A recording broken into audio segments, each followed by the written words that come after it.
morning or afternoon or whatever it is where you are to everyone. Today we are going to talk to you about the squats. One of the things we get asked the most when we're out teaching, except everything about horse, of course, is how to become a better horse person, better at riding, better at moving when you're not riding. What we have got going for you today is we are going to try and show you one of the exercises we think should be a staple of anyone who wants to become a good rider, or better, or whatever you want to call it. Of course, if you're riding umpteen horses a day, then feel free to not squat that day, that's fine. But it is an exercise that is very well cut out to make you a better rider. Also, we have taken this opportunity to talk about straightness in the horse, but we will use a human as the example. We are weird that way. And also the straightness in the rider's body will sort of that is the means influence. yeah, it's the means we're using to show how the horse is or isn't straight, but also how the horse isn't what do you call it, unstraight because of the rider. No, but the rider needs to be able to correct for it if the rider wants the horse to be better. That is the point that we often making. It's so easy to think that because I have this problem and the horse has got the same problem, that is my fault. But it isn't. More often not, it's like the horse has the same problem as you because you can't. That is the problem that you're not able to fix. That is quite right. Yeah. So I think we should just run straight into some squatting, and then we will progress after a little while. But let's run the first little squat movie.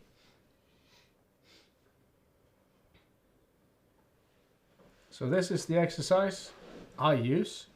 There's a billion different types of squat, and this one is but one of them.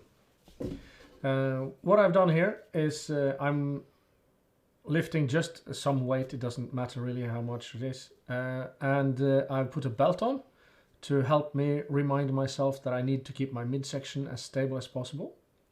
Then I put a bench there, and the bench is there for many different reasons, but we can put it in some simple terms. If you have something to sit down on, you will get to the same depth every time. That's a good thing for most beginners, at least. And a beginner is someone who hasn't squatted for years and years. I stand there with a very wide stance, as you can see, and the reason for that is that first and foremost, there needs to be room for a horse while you're moving through your hips there. And a horse is very wide, at least some of them are. So we need to put our legs apart. Also, the way I do the squat here, and this is just going to keep running for a while, is driven primarily through the hip. And it's a good thing that you have got those stripes in your pants. All right. Because then you could see the joints. Okay. Will you talk some about that? Yeah, you can see the knee joint and the hip joint. That is where the stripes are breaking every time you sit down. All right, yeah. So when the stripes aren't a straight line anymore. Now it's a straight line. Yeah. And whenever you start squatting, then you're bending at the knee and the hip joint. And many people are unsure as to where the hip joint is. Yeah. And that is like between your pelvis and your thigh. Yeah.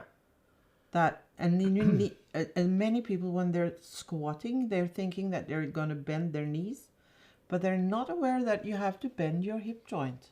Yeah, and actually you don't have to, but the exercise that you can do that isn't bending at the hip is called a sissy squat. in bodybuilder terms. I didn't come up with it, don't shoot me, I'm just the messenger. But the sissy squat is designed to focus on the front side of the thigh as much as possible. Yes, and what we want to do as a rider, and also everyone else, but it's also important for the riders, is to have a balance between the front of the body and the back side of the body. Yeah. So they need to balance, and you know, when you're sitting on a horse, everything is about balance, both to the sides and also back and forwards. Yep. So in order to sit in a sitting trot, for instance, you need to have a balance between your bum and your hamstrings, Yep. and your hip flexors. Right. So I'm gonna say one more thing about this, and then we will move on. The first little thing is a bit of a joke. So if there's a bit of a belly, there needs to be a bit of a butt. At least that's what I look like. And also, we will have a look at how the shoulder stiffness will have something to do with how you keep your spine while squatting. And this is interesting for me when we talk about horses as well, because one of the principles we always talk about is the stabmo thing. So how stable is your spine is always related to how mobile are your shoulders and hips, depending, of course, on what kind of movement you're going to do. So if the movement through the hip or shoulder is extreme, then it will be very difficult to keep the spine stabilized, unless you are extremely capable in the shoulder and hip. And that means that the higher level you're gonna want to ride on, the stronger the horse has to be in all those things, and more flexible, which is really difficult. Yeah. And you see when you're getting up, Yeah. sometimes you're able to stretch your hip joint more than others. Yeah. Yeah, you know, pushing the bottom of your butt forwards. Yeah. That is, you know, in order to stand up straight and carry, and also like sit straight in the saddle. Yeah, you need to stretch exactly where you stop there. Yep. But you can't. It's difficult for you to stretch all the way because of your shoulders are a little to the front. Isn't that right? Yeah, I think you're right. That's really a really difficult picture to see in your head, but you are correct. So because my shoulders want to be hunched forward, my head wants to be hunched forward, and I have to keep my shoulders back. It is at the absolute limit of what I'm able to do with this bar, the straight bar, at the moment. And that is, of course, of all my bench pressing, of course. Yeah, you bench pressing with using only the front. What's on the front? Yeah, when you were young. Yeah, so that keeps the shoulders forward, hunched like that, right? I get strong here. And you've got that problem when you're riding as well? Yeah. Or did have? I did. It's quite a lot better now, actually. So I think we're just going to roll on, actually. Just roll the next one, please. So we changed the view. I'm sorry about the view, but this is what it is. What we're going to do today is to try and see when the weight becomes high enough, big enough, my posture will change and the movement will change. So what I'm trying to do here, we're going to see this again at least once, maybe more. I'm trying here to keep my knees out, because if the knees fall in, it means that the outward rotation in my hip is weaker than the inward rotation in my hip. So I'm trying to push my knees out as I stand up, and then I just swing my toes in at the last rep. I always do that.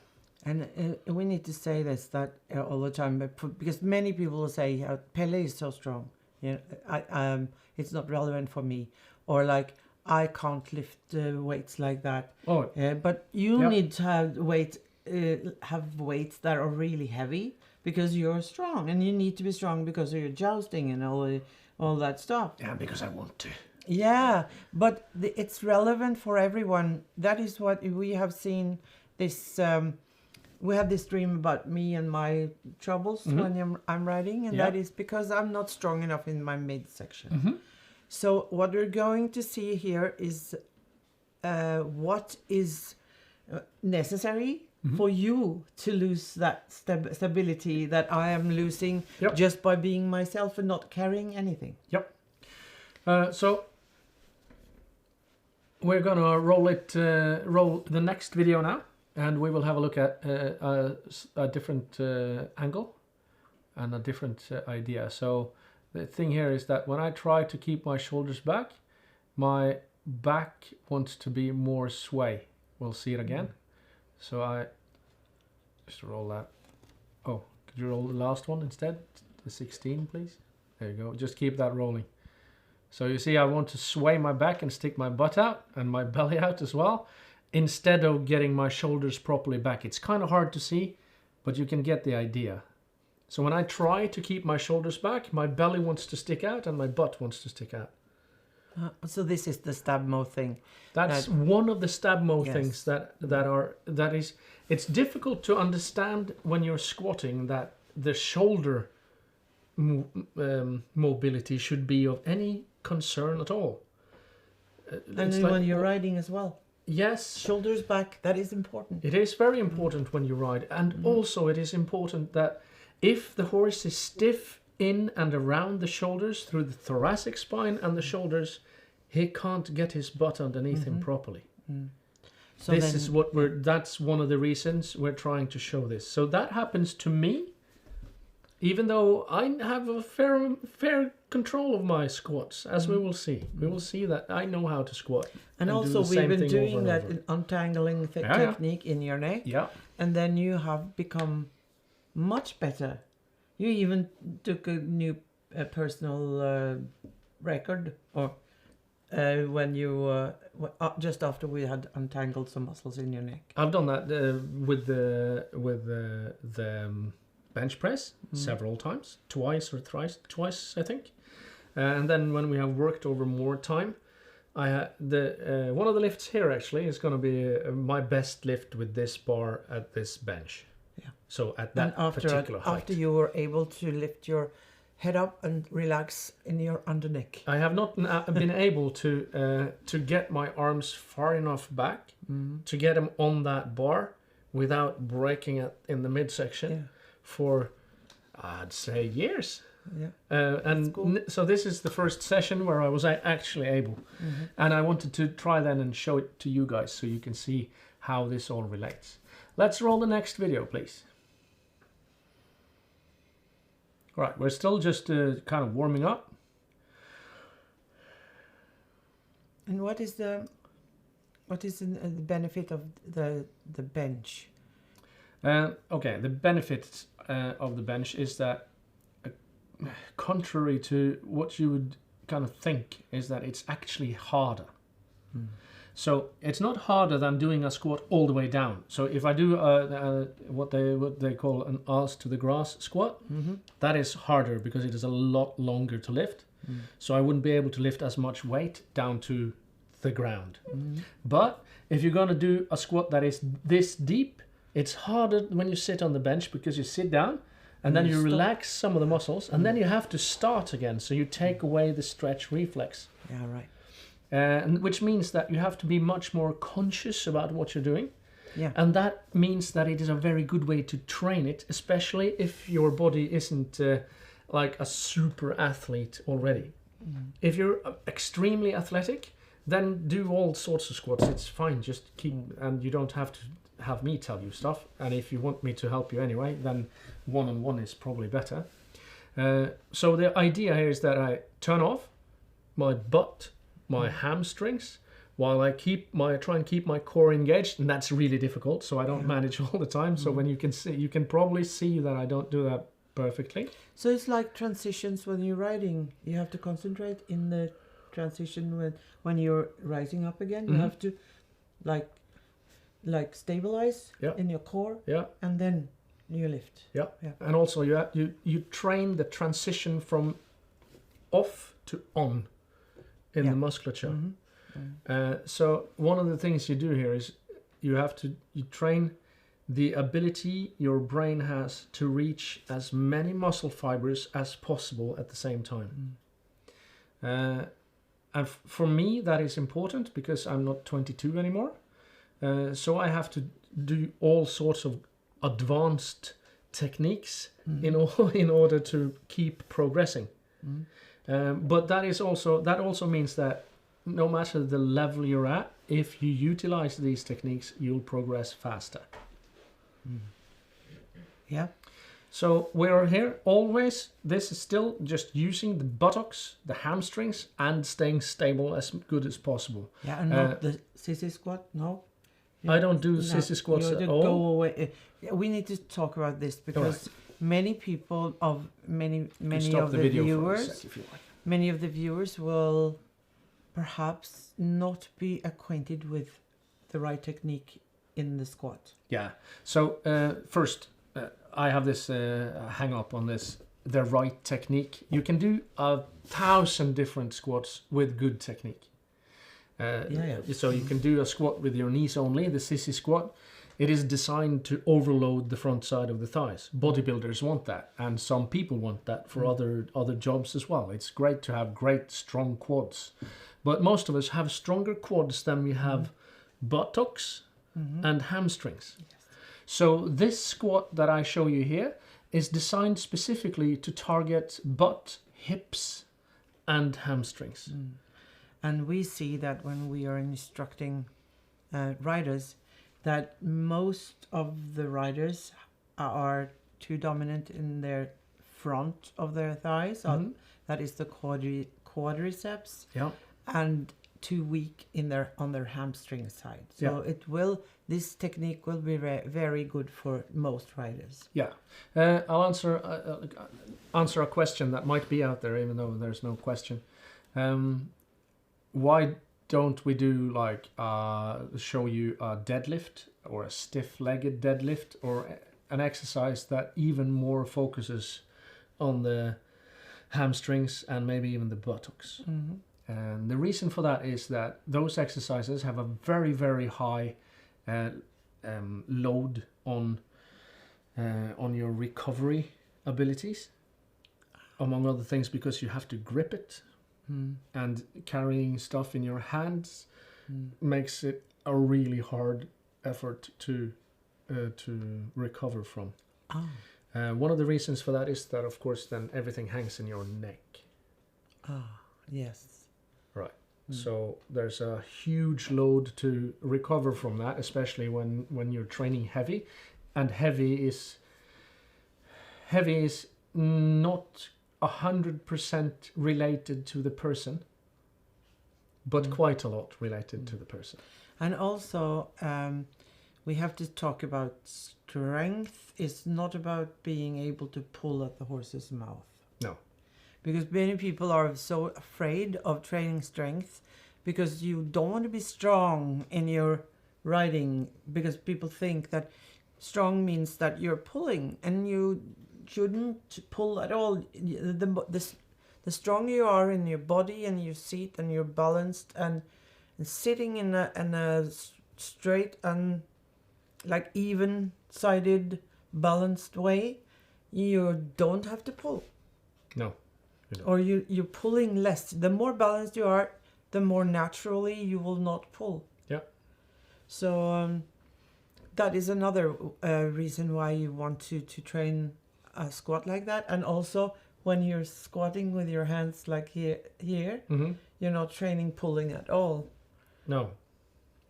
So that is a good argument for that, for choosing the squat instead of the deadlift.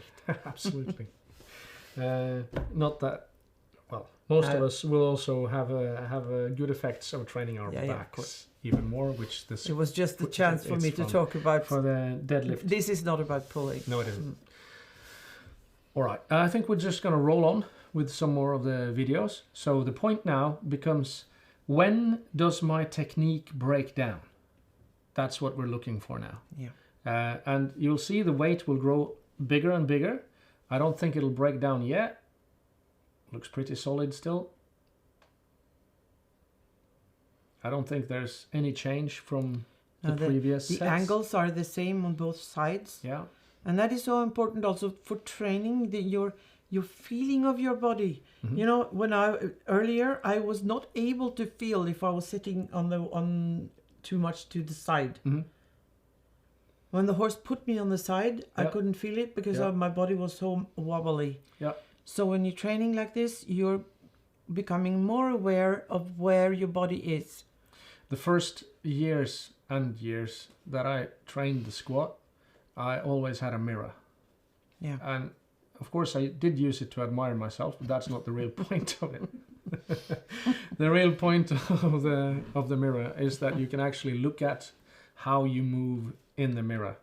And to have such an instant feedback loop, sort of, it's extremely and then I guess after a while you will learn to recognize it in your body without the mirror. Yeah. Nowadays, quite a lot, I try to keep even weight throughout both my feet. So I have the same weight on the heel, outside of the foot, inside of the foot, and on both feet. And that will be relevant to the stirrups. Absolutely.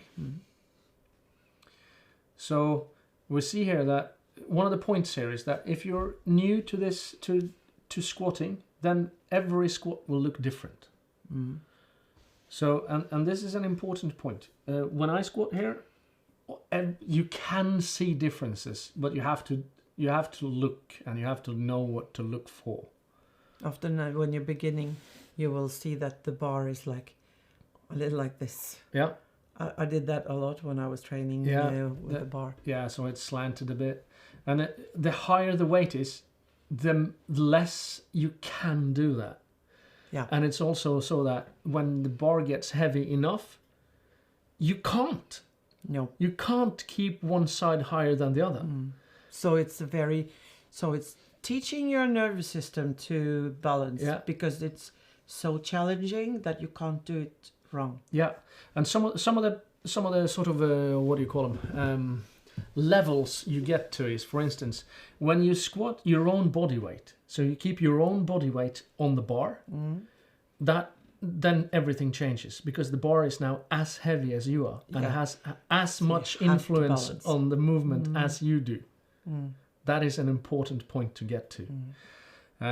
So I'm a little bit above now. This is a little bit more than my body weight, 20% more or something like that.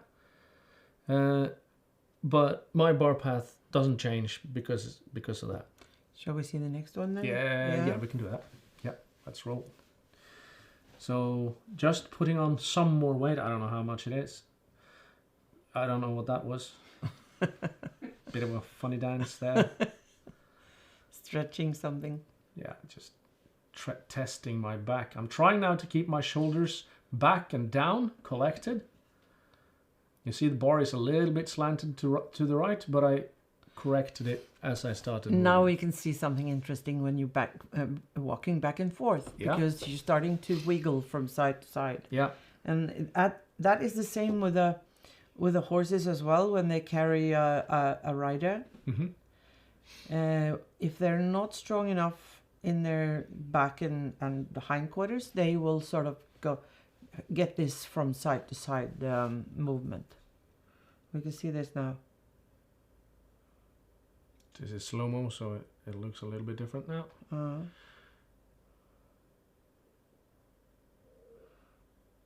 So when I lift the leg up, very well. my butt wiggles a bit. And of course it does when you have your feet that wide. So that's an important point. If you can keep your feet narrower, then you won't wobble as much. And then the horse as well. And the horse, the same, the analogy is for the horse. Yeah. So, but then you said that the strength is important here, but also the stability of the back. So if the horse's back hollows, then he can't do it properly. Then he will absolutely wiggle his butt. And that's one of the things I do here. When I get up, I will be a little bit hollow-backed. Yeah. It's not perfect. You can see it just as I take off from the bench. Yeah. You can see that my pelvis tilts just a little bit forward in the beginning. And that's a stab mode thing, especially because of your neck and shoulders. Probably. I think so. It's kind of hard to say precisely. Because every time I manage to let something go there, you're improving. That is true. Yeah. Absolutely. And it is really difficult to try and change the technique under the load like this. Yeah. The technique has to be changed already. Yes. But on the other hand, you can't find your faults until you load up so much that you find your faults. And that is also the same with the horse. We've said that many times. Yeah. That you have to try until the horse can't do. Yeah. Can't do the things that you're asking, and then you have to back down. Yeah. And because then you could see where the trouble for the horse is. Let's keep loading the bar. The bar. That's an in-joke. Don't listen to me. Now it's starting to get heavy. This is heavy. For me now it's starting to... I can feel it properly. Still, technique is good. And your knees didn't get in. They didn't fall in. They didn't fall in. But neither was I able to push the knees out. You're right. There was something there I was... Yeah, they don't fall in. Yeah. Oh. There's just a slight wobble, especially on the right knee. Yeah. Just a slight wobble. And then you can say that you're perhaps weaker on the right side. Yeah, effectively, when moving in this particular movement, that is true. The reason for that is really hard to guess. So I would say that it is because my right butt cheek doesn't do its job properly. But what's the reason for that? Isn't it as strong as the left one? I have no idea. So then you have to just train. Yeah. Yeah. And your nervous system will also recognize this crookedness and try to make a balance there because of the weight. Yeah.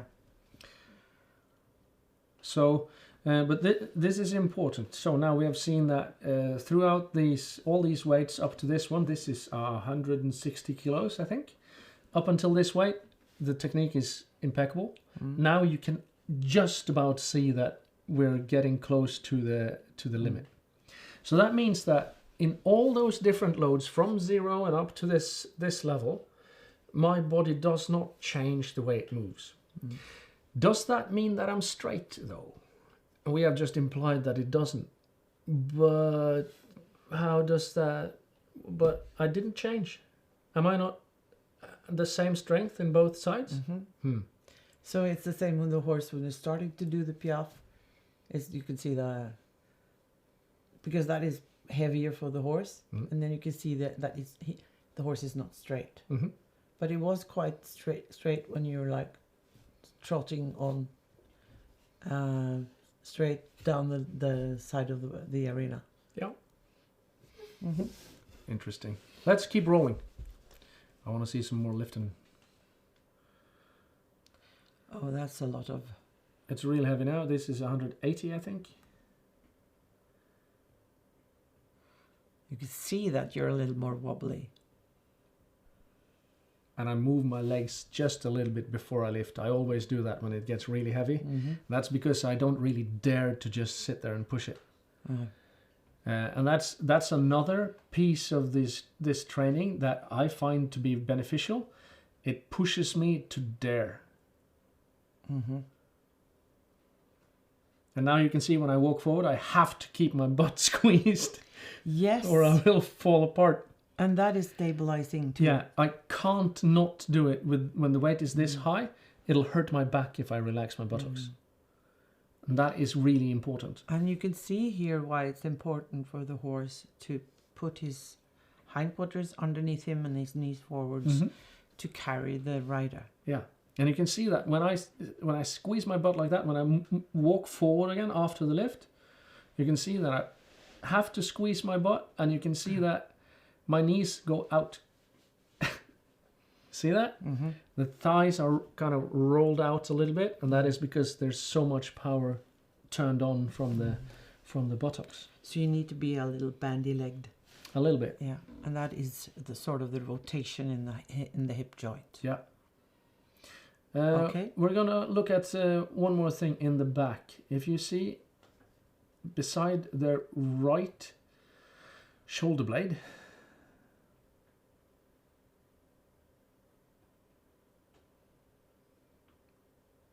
you can see the muscle there is thicker than on the left.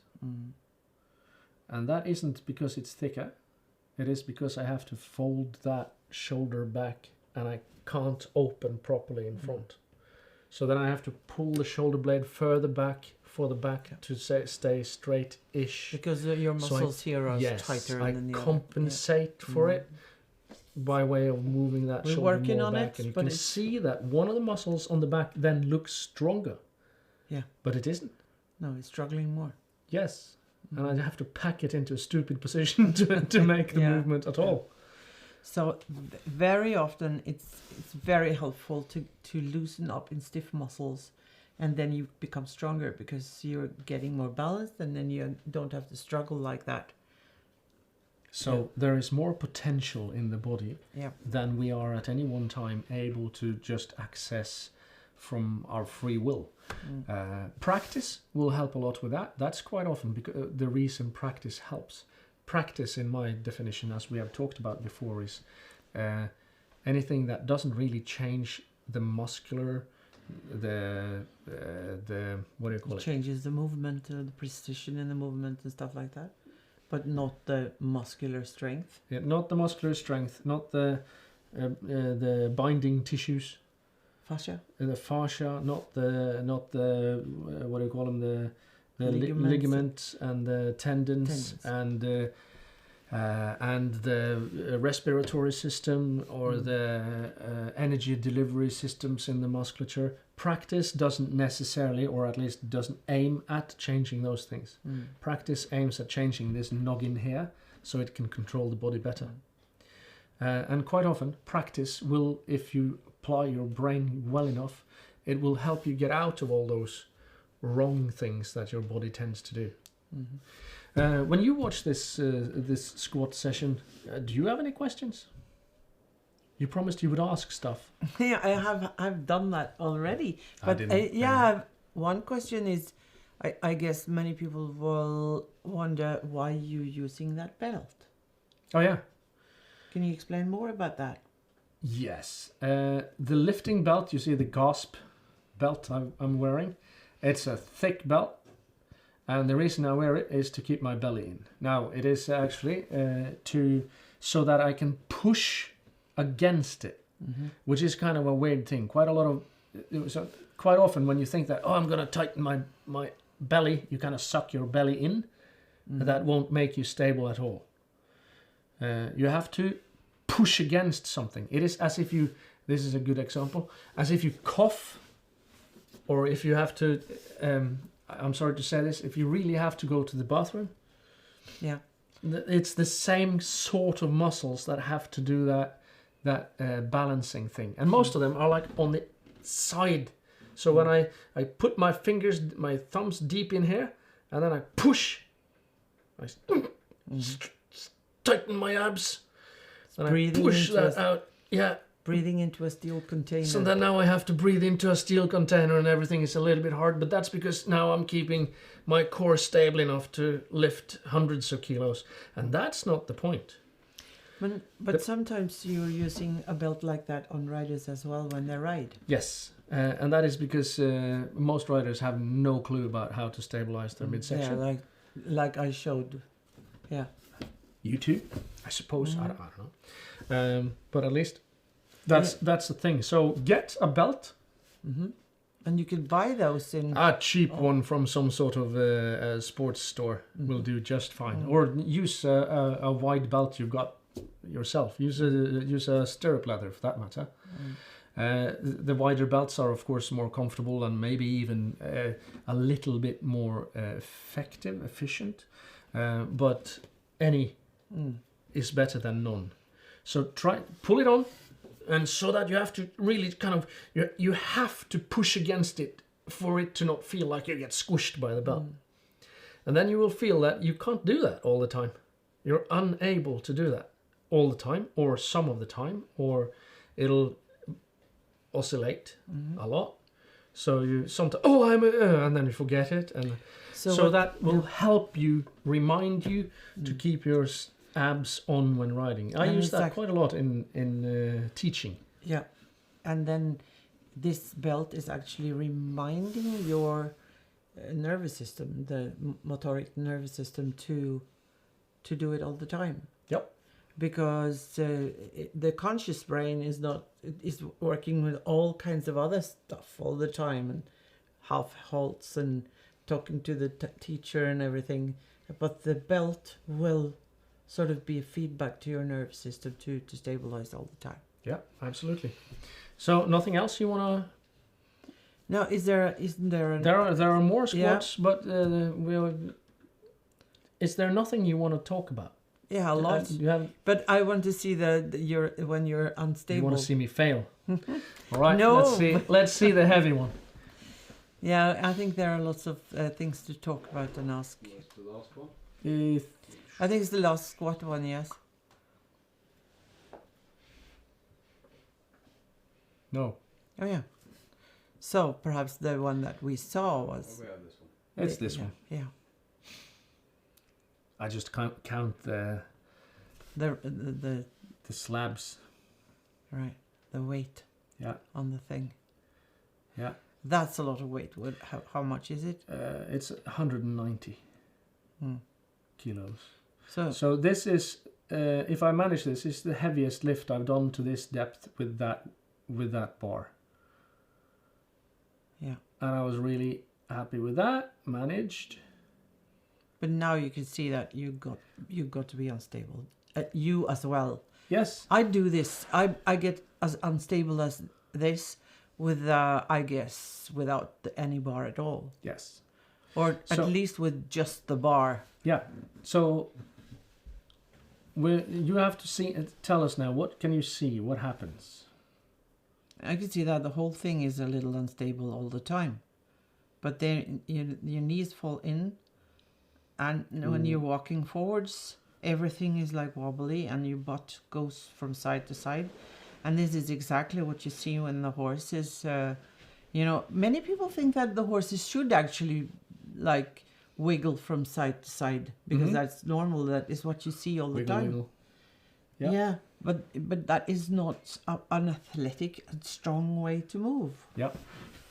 So in the hip joint, I'm talking about the hip joint. You see there? I do see. I actually felt it. Yes, but I'm talking to the people who are watching as well. Yeah. And it seems as if your psoas and your hip flexors are trying to. They really want to work. They're fine with this. Yeah, but they're actually trying to flex your body, flex your hip joints, and the other poor things are trying to stretch it. So what they're actually trying to do is trying to they're trying to straighten my knee, which would bring my whole body up and forward. Yeah. But if I could just get my back up, that'll do the thing, right? That'll do the trick. And the same thing is happening when people are doing the rising trot as well. Yeah. But because the front of the thigh is straightening the knee and also closing the hip. Yeah. There's some sort of question thing. Hege Høiby. Yeah. She's like, it's not really a question, more of a tip kind of thing.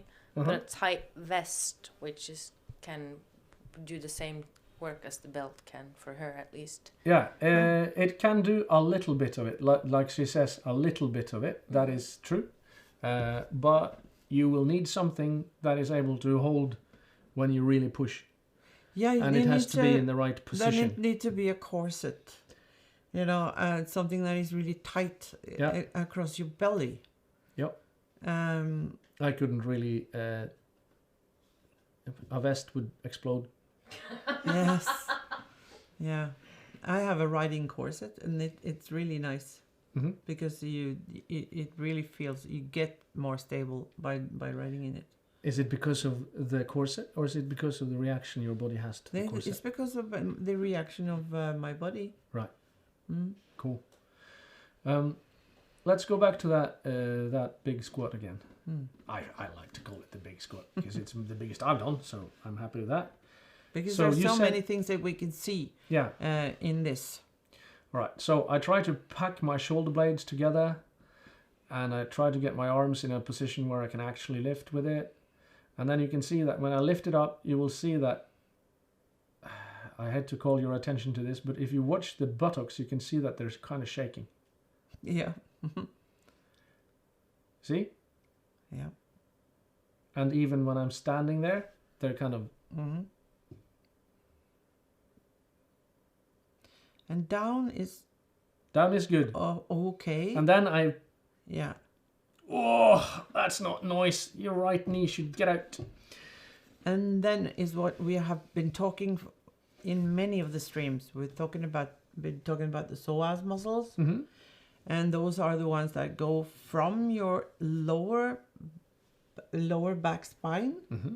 on the inside, Yeah. and then on the inside of your pelvis, and it's going down on the inside of your thigh and fastening onto the top of your thigh. Yeah. So and that is actually the big muscle that is closing your hip joint. Yeah, that one. And of course, the hip flexors on the front of the thigh as well. Yes.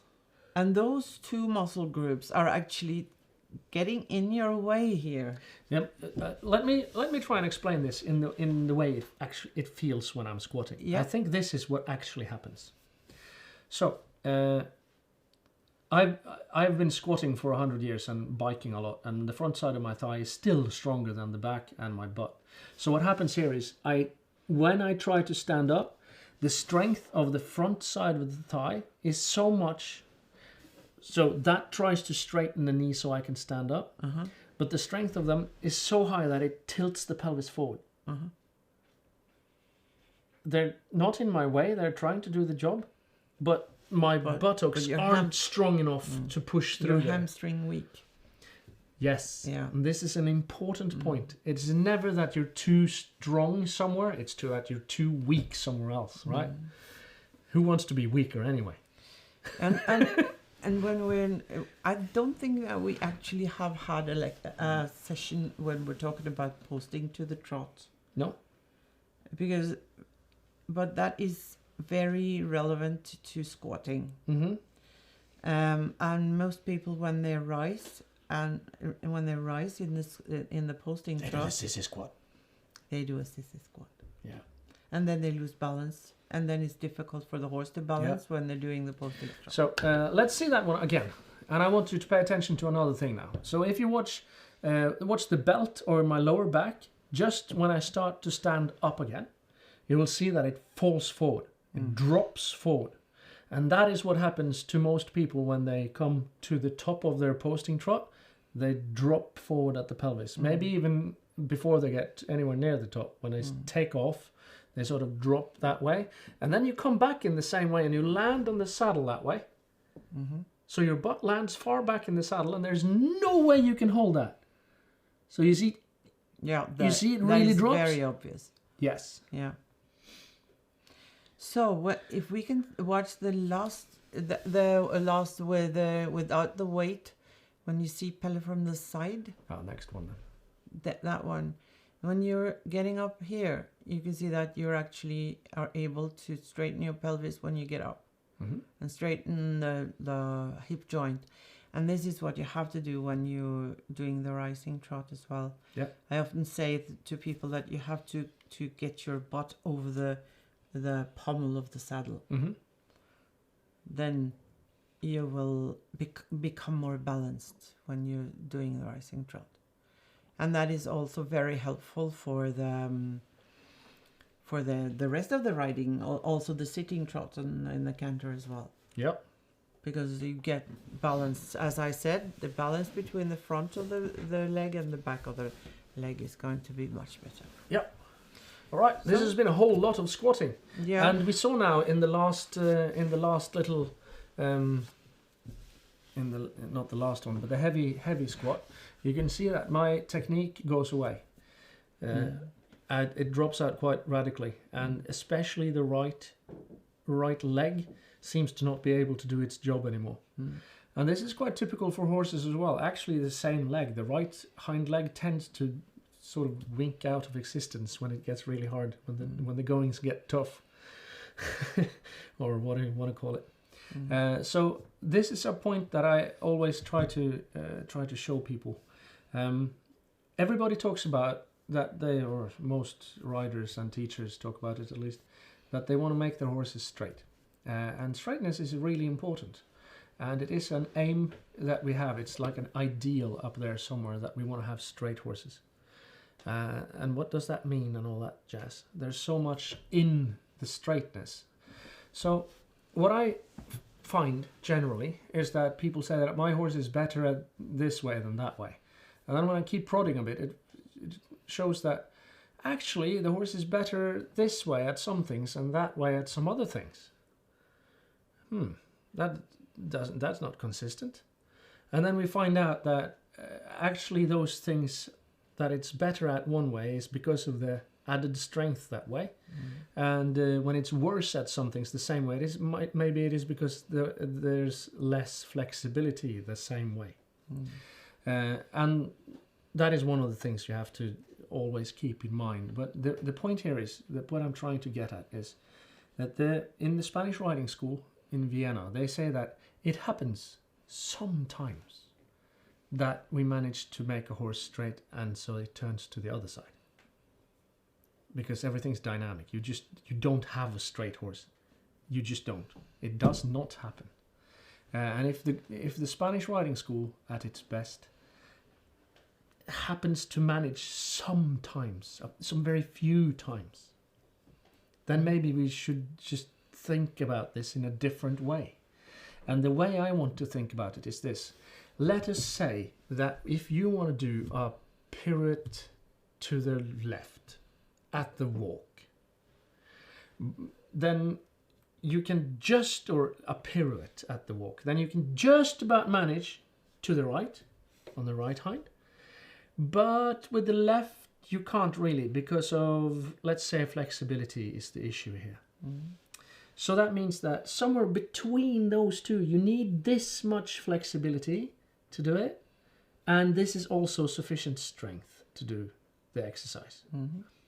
But this isn't enough flexibility. So then your horse is straight to here. Yeah, just as you were strong to the not the last second video, to but last. Yeah. So I'm just about all right with 180, but with 190, I would straight out the window. So what should people do then when you're doing the walk pirouettes and you see that it's okay here, but when I'm getting up there, then you can see the crookedness. So you can see the crookedness one way, not the other way, or because you can do it one way and you can't do it the other way. That's sort of the image I'm trying to get at the moment. So you can do this exercise to the left, but you can't do it to the right or the other way around. Doesn't matter really. Yeah. What you can do is, of course, you can start thinking, oh, but I have to make this a little bit stronger. That would be good. But are you really that good? Can you do that? Can you make the horse like doing exercises with one of the hind legs? Yeah, and even worse than that. It's even worse than that. I know this guy. I follow this guy who's an arm wrestler. And he has now for several years, this is the stupidest thing ever. He has, he's funny. He has been training. He calls his program The Way of the Giant Pumpkin. So he's training one arm. Yeah. Only one arm. And he's been doing that for years now. And his other arm has never been as strong as it is now. Yeah, so... Yeah. How on earth does that happen? The answer is, we don't know.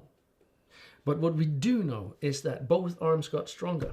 That's good, because when you keep training, what's going to happen? Okay, so this is the level we need to do our, let's say it's canter pirouette now. This is the level we need. And this leg hasn't got the level, but this has. But see what happens if the horse gets stronger. Huh? Both can do it. Amazing, eh? Yeah. And did he get straight? No. No. But is it a problem? Also, no. Yeah. Also, no. He then can do the exercise Yeah. correctly because both legs are strong enough, Yeah. even though this one is a little stronger. Yes. So, and this is, if we look at this, or we think about the squats that I've been doing here, let's be rude for a second and say that you're lifting those weights. You can't. Yeah. No. Eyes go, no! Right? Okay. So is that because you're not straight? Yeah. No. No. It's because I'm too weak. It's because you're not Yeah. strong enough, quite simply. That's easy and simple to understand, right? So the idea here is that, of course, you can always and should always aim for that ideal of straightness. It's there somewhere, up there. But get better. It's fine. If you get better, it's good. I had, now for quite a while, I've had trouble with my my left-hand canter with one of my horses, with Mandar. He thinks left canter is not necessary. He's strong enough to do it, the left turn on the right lead canter. Thank you very much. There's no need to change it. I'm fine with it. So what I've been doing is I've been training the right lead canter. And lo and behold, now he's good enough and strong enough and flexible enough to actually do the left lead canter good as well. And I haven't worked harder on the side that's worse. Because the side that's worse is, I'm loath to say this out loud, but it is usually the side that's stiff that you experience as the worst side. But that one is strong as well. Yeah, so work a lot with that and it gets Stronger and stiffer. And probably stiffer too. Yes. So work if you're gonna favor the low, do it the other way. But then that comes back into what is better on this side and what is better on that side. So that is of course a thing that you always have to pay attention to. And then it is a straightness question. And this straightness question that we've had, it shows that with me, if we go back to can we see the heavy squat again where I fail my technique but manage the lift? Right. So if we talked about that right shoulder. So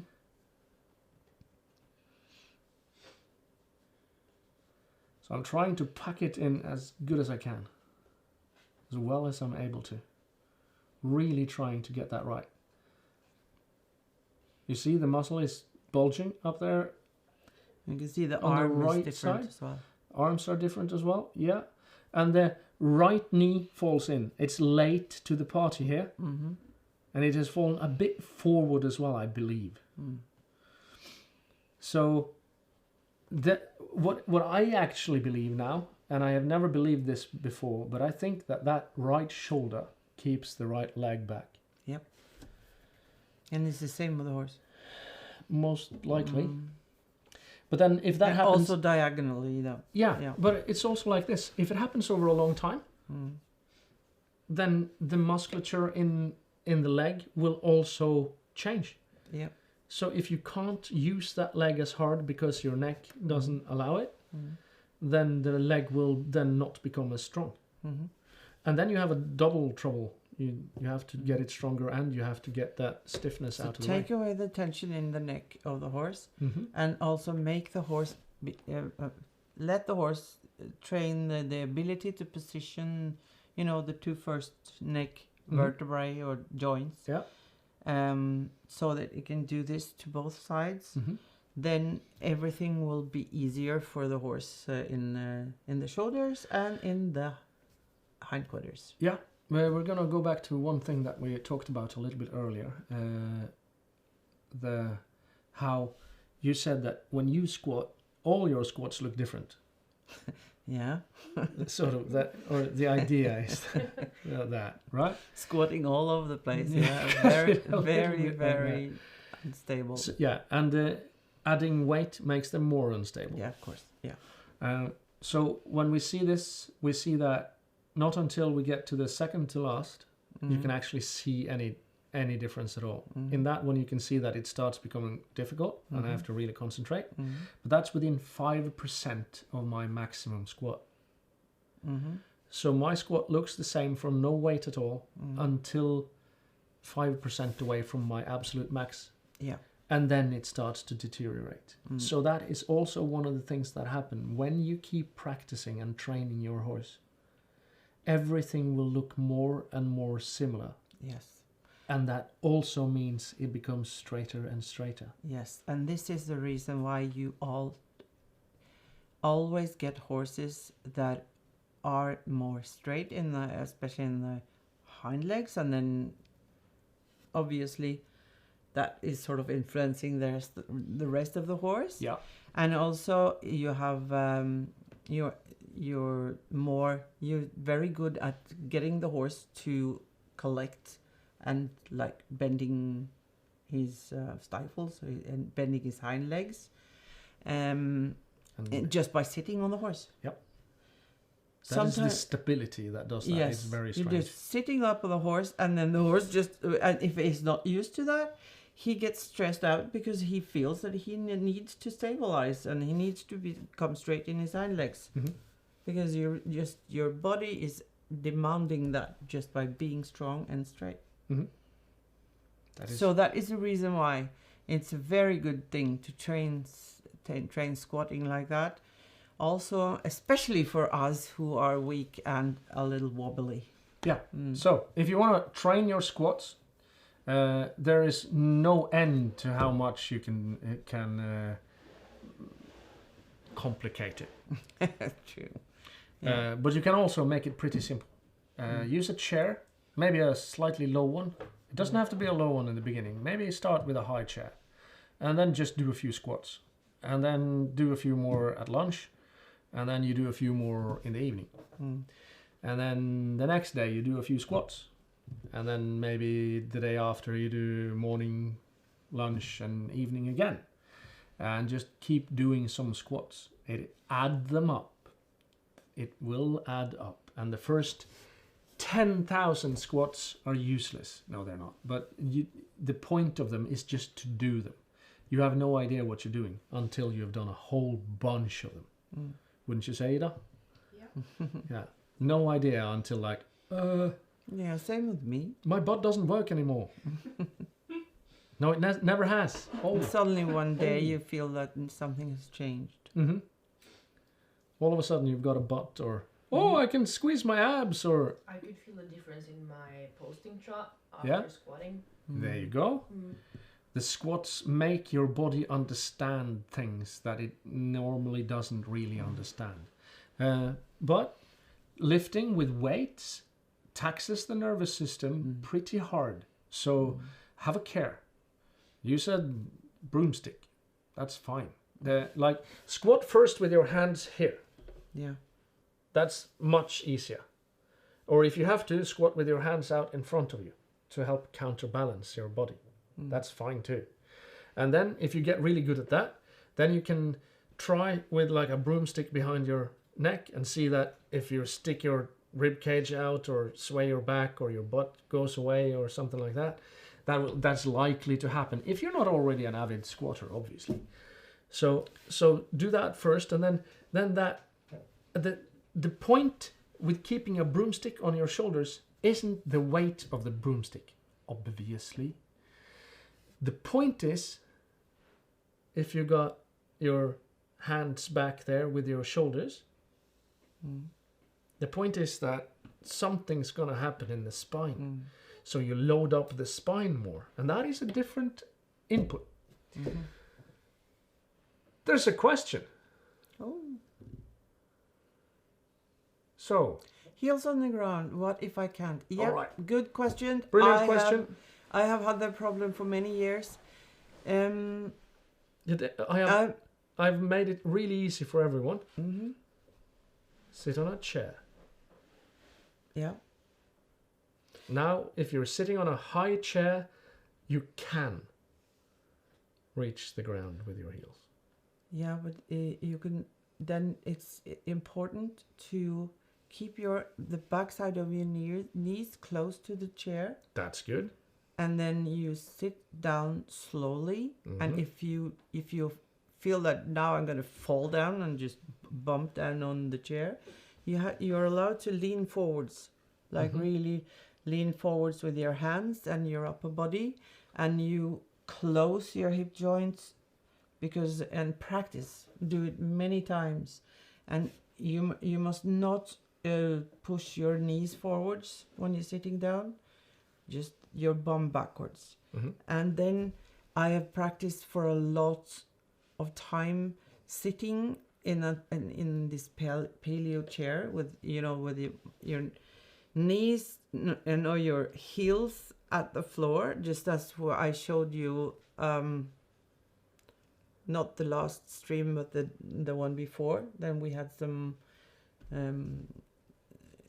exercises for that, and you just need to sit there and wait until your body can do it. And I usually do it in the morning. I sit in front of the fireplace and I hold my hands. I hold them in the fireplace. Yeah, and I because if sit you don't, there. you fall. Yeah, you fall backwards. Yeah. If you're not like Flexible enough in your hip joints or Yeah. in your ankles. Mm-hmm. And you can do the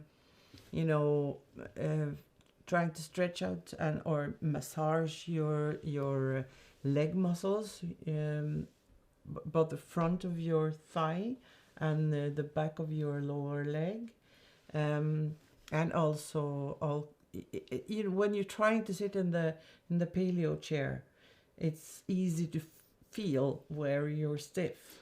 Yeah. And it's a good idea to take your knees out, Mm-hmm. because then it's easier. Our kids can sit in a paleo chair with their thighs like this. Yeah. And I can't do that at all. I have to spread my knees out. Mm. So there are many ways but it's a practice thing. Yeah, and also the main point here is to train your strength. That's what we're after with the squats at the moment. Mm-hmm. Strength and stability. If you can't keep your heels on the ground, get a higher chair. Yeah. Just the point at the moment isn't flexibility. We can do flexibility as Good well. point. Mm-hmm. And we have, and we Mm. talk about it. Mm. And it is about getting the work in. Mm. But that whole heel issue is a very deep and wide question that we can spend streams and streams talking about, because it's really difficult. Most people think that they're not flexible enough at the ankle, but that is almost never the problem. Mm-hmm.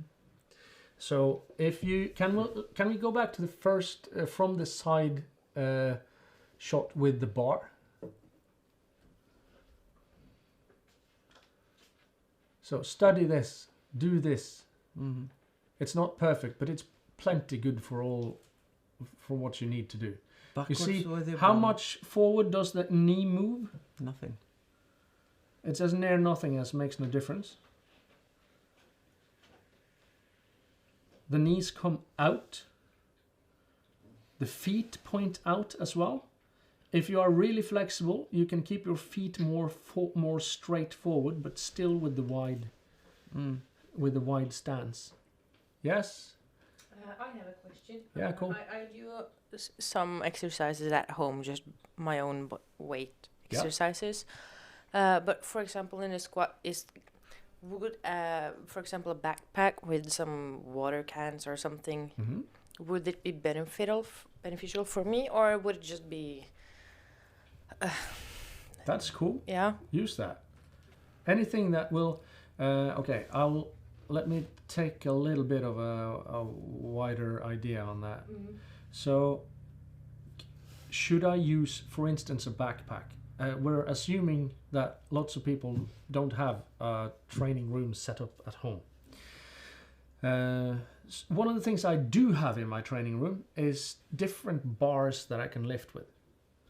And I'm like, well, what do you need? Thicker and thinner? Nah. I got the one that we're looking at now. It's a straight bar. And it means that I have to keep my arms fairly far back in order to lift weights with that bar. And then I have another bar this is what we're looking at. You can see over in the right corner there's more bars. You can't really see them how they look, but you can see that there are more bars there. You see that they're a little crooked. Yeah, and some of them strange. are crooked and weird. And that crookedness and weirdness makes it so that you can sort of you can hold the bar this way, because it's got handles on it, and then it's got some kind of pillows around it. Mm. So it pads that lift it a little bit higher. So this bar then lies a bit higher on my back, and it's bent in a way that makes it so that if I lean forward, the weights swing even more forward. So they move the center of gravity away. So in practice, it kind of makes my body believe that my spine is longer. And then the nervous system says, what? The spine is longer? And it has to calculate wildly. And that is one of the things that will happen if you put on a backpack with something in. It doesn't really matter what it is. It'll change your center of gravity. And that will make your brain go, huh? What's going on? And that thing, if you can make your brain think, that was funny, then you learn faster. Then and it will have more impact on your training. So that's a brilliant idea to do. Yeah. It has to recalculate the whole thing, and then that is what if you can be able to let the man in the brain, the nervous system, have to calculate something again, give them new input. That is a very good thing. Yeah. That is so for a later issue of our stream, we will have the fabled The Man in the Brain. Yeah. Oh, yeah. That's all we want to say for today. Yeah. That's lots of squats. Do more. Thank you and good night. Good night.